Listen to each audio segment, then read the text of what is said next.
Hi, I'd like to say a few things about Islam, if I may.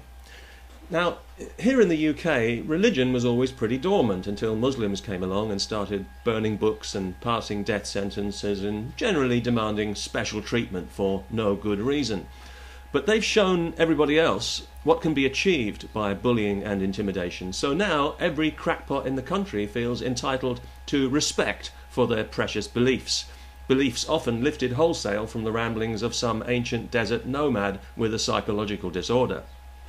It does seem quite ironic to me that the very people who have clearly made no attempt to think for themselves are always the most vocal in demanding respect for their ideas. But some Muslims go further than this and claim that they are being victimized in British society. But I don't really believe that's true. I do think a lot of people are getting fed up with hearing about Muslims all the time, and they wish that Muslims would just shut up and get on with their lives instead of constantly bellyaching about nothing, but that's not the same as being victimized.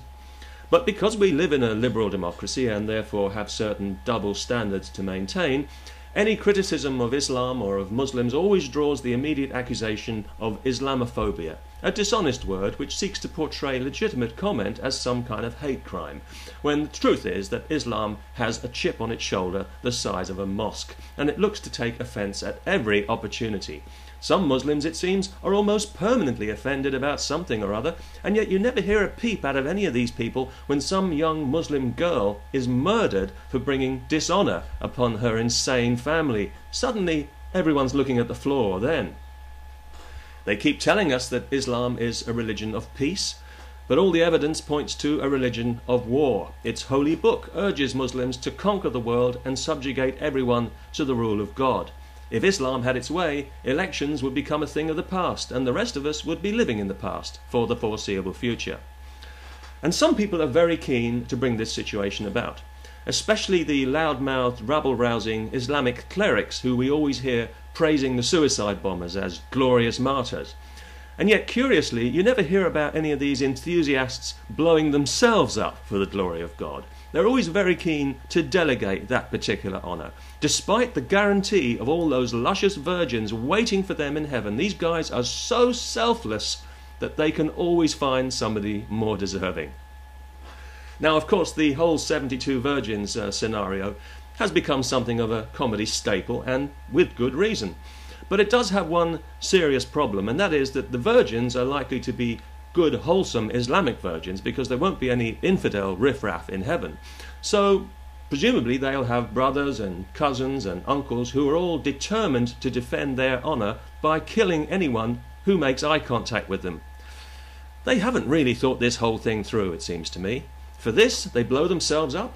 Wouldn't it be easier just to get an inflatable woman and blow her up? And then if one of your friends happens to glance at her with lustful eyes, why, you can simply stone her to death and get another one, in the usual way.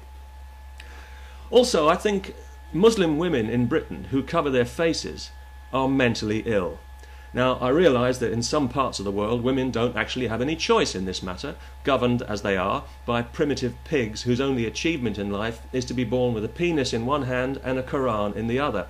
But it just seems to me that if God had intended you to cover your face, then in his wisdom he would have provided you with a flap of skin for the purpose.